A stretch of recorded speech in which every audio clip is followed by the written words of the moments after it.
Hello friends, welcome my channel. Let's fulfill our dreams. कैसे हो दोस्तों? जैसा कि आप सब जानते हो, हमारी 10th क्लास की सीरीज़ चली हुई है जिसमें मैं आपको स्टार्टिंग में नंबर्स के बारे में बता चुकी हूँ। उसके आगे हम रियल नंबर पे पढ़ते हैं। अगर किसी ने मेरी पहली वीडियो नहीं देखी हो तो एक बार उसे देखिए। जब आप उसे देखोगे तभी आगे से आपको समझ में आएगा।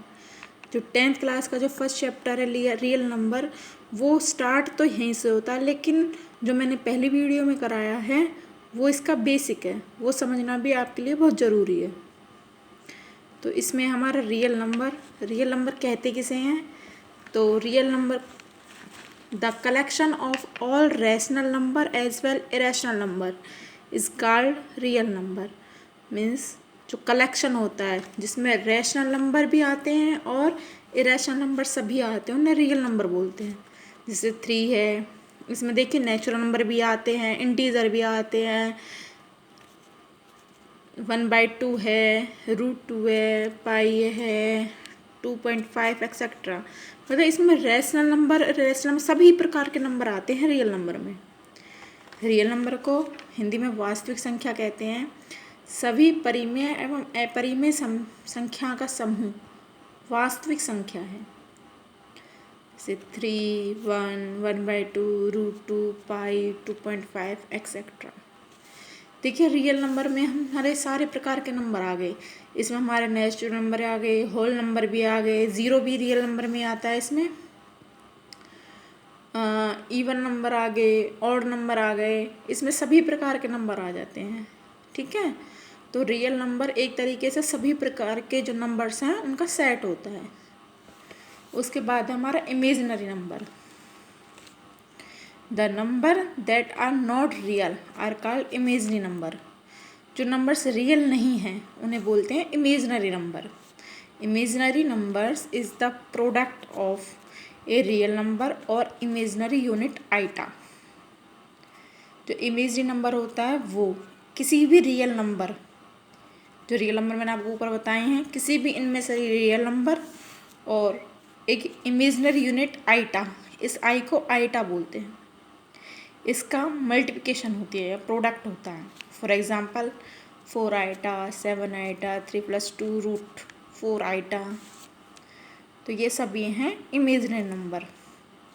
हालांकि इमेजनरी नंबर अभी आपके इसमें सिलेबस में है नहीं, लेकिन फिर भी जिसके पीछे ये आइटा लगा हो तो आप सोच लेना वो इमेजनरी नंबर है। इसको बोलते हैं अवास्तविक संख्या। जो संख्या वास्तविक नहीं है उसे अवास्तविक संख्या कहते हैं। अवास्तविक संख्या एक वास्तविक संख्या आइटा का गुणनफल है। जैसे कि मैंने आपको इधर बताया 4 आइटा, 7 आइटा, 3 + 2 √4 आइटा। इसके बाद हम अपनी एक्सरसाइज स्टार्ट करते हैं। देखिए इसको आप एक डायग्राम से भी समझ सकते हैं। जैसे ये सबसे छोटा वाला ग्रुप है, ये नेचुरल नंबर। ठीक है, उसके बाद अगर इसको थोड़ा बड़ा करते हैं, इसमें आता है होल नंबर। फिर उसके बाद ये इंटीजर। उसके बाद इसको इंटीजर को भी काउंट कर लेते हैं किसमें, रैशनल नंबर में। कि इरेशनल नंबर ये अलग से है। और जब इन सब को काउंट कर लेते हैं ये सब आ जाते हैं हमारे रियल नंबर के अंदर।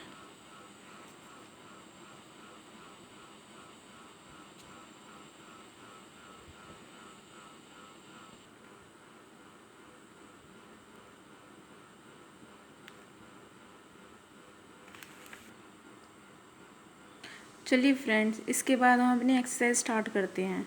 तो हमारी जो एक्सरसाइज है 1.1, उसका फर्स्ट सम है express each number as a product of a prime factor. Prime number मैं आपको बता चुकी हूँ, अभाज्य संख्याएं। निम्नलिखित संख्याओं को अभाज्य गुणनखंडों के गुणनफल के रूप में व्यक्त करो। आप जानते हो अभाज्य संख्या कौन सी होती हैं? जिसके से केवल 2 ही रूट निकले, मतलब जो केवल अपने आप से और 1 से डिवाइड हो, ऐसी संख्या होती हैं, उन्हें कहते हैं अभाज्य संख्याएं। तो इसमें ये फर्स्ट है इसका 140। तो इसको हम सॉल्व करेंगे। अब देखिए, आपको गुणनखंड निकालने आते होंगे, आपने पहले कर रखे हैं। तो इसको मैंने ये बिल्कुल एक्सपेंड फॉर्म में किया है आपको समझाने के लिए। 140 किससे डिवाइड होगा? 2 से। तो सबसे छोटी अभाज्य संख्या 2 है, 2 से डिवाइड करेंगे क्या आएगा? 2 7 सा 14 एंड 0, फिर 2 से 35 पे, 5 से डिवाइड करेंगे 7 पे, 7 से डिवाइड करेंगे 1 पे। ठीक है, हमें तब तक डिवाइड करना तब तक यहाँ पर 1 नहीं आ जाता। उसके बाद हम इसको कैसे लिखेंगे? 140 is equal to 2 multiply 2 multiply 5 multiply 7। अब देखिए 2 दो बार है इसलिए 2 की पावर 2। अगर आप इसको इस तरीके से लिख के आओगे पेपर में तो ये आपका कंप्लीट आंसर नहीं है, आपका कंप्लीट आंसर बनेगा इधर, क्योंकि 2 मल्टीप्लाई 2 को हम 2 की पावर 2 लिख सकते हैं, मल्टीप्लाई 5 मल्टीप्लाई 7। इसके बाद हमारा नेक्स्ट 156 को डिवाइड करेंगे किससे होगा? 2 से। 2 7 सा 14 एंड 2 8 सा 16। इसको डिवाइड करेंगे 39 आएगा, 39 से को 3 से डिवाइड करेंगे 13 आएगा, देन 13 को 13 1 सा 13। तो 156 को कैसे लिख सकते हैं? 2 मल्टीप्लाई 2 मल्टीप्लाई 3 मल्टीप्लाई 13। कैसे लिखेंगे? 2 की पावर 2 मल्टीप्लाई 3 मल्टीप्लाई 13। इसके बाद इसका नेक्स्ट सम है, इधर देखिए, इसका नेक्स्ट सम है ये रहा 3825। इसको डिवाइड करेंगे हम 3 से। देखिए लास्ट में 5 है तो 2 से डिवाइड नहीं हो रहा, हमने पहली क्लास में पढ़ा होगा 2 से वही संख्या डिवाइड होती है जिसके लास्ट में 2 से डिवाइड होने वाली है, फिर 2 के टेबल में जो डिजिट आती है वो लिखी हो। लेकिन 5 से तो 2 से डिवाइड नहीं होता, तो कंप्लीट संख्या भी 2 से डिवाइड नहीं होगी। अब देखते हैं 3 से होती है कि नहीं होती। एक सिंपल सा फॉर्मूला है कि 3 से डिवाइड होना या ना होना चेक करने के लिए आप क्या कर सकते हैं कि जो ही डिजिट दे रखी है, जैसे 3 8 2 5 दे रखे हैं, इन सभी को जोड़ लीजिए। 5 और 2 7, 7 और 8 15, 15 और 3 18, ये 18 आया। 18 3 से डिवाइड होता है या 3 के टेबल में आता है, तो इसका मतलब ये पूरी डिजिट जितनी भी दे रखी है आपको, ये 3 से डिवाइड हो जाएगी।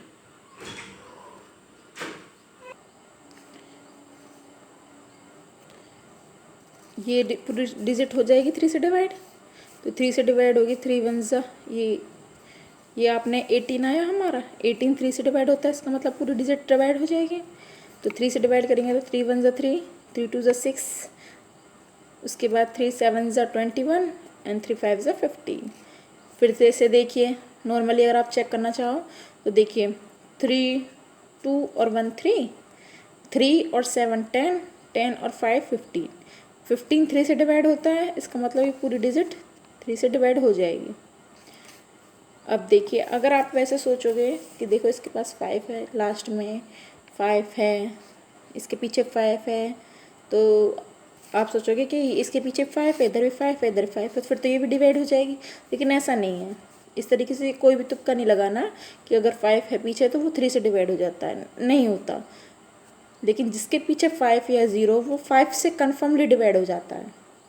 अब देखिए एक बार इसको जोड़ के देखिए, 5 + 2 7, 7 + 4 11, लेकिन 11 तो 3 के टेबल में आता ही नहीं है, इसका मतलब 425 हमारा 3 से डिवाइड नहीं होगा। तो फिर हम देखते हैं 3 के बाद क्या है, फिर प्राइम नंबर 5, 5 से डिवाइड करोगे 85, 5 से डिवाइड करोगे फिर से 17, 17 किससे डिवाइड होता है? 17 से, तो 17 1 ज़ा 17।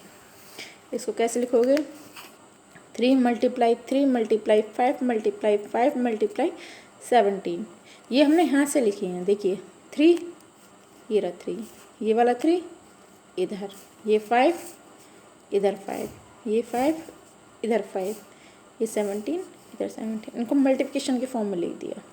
अब देखिए 3 2 टाइम्स है तो 3 की पावर 2, 5 2 टाइम्स है 5 की पावर 2 एंड 17। ये आपका आंसर है, ठीक है।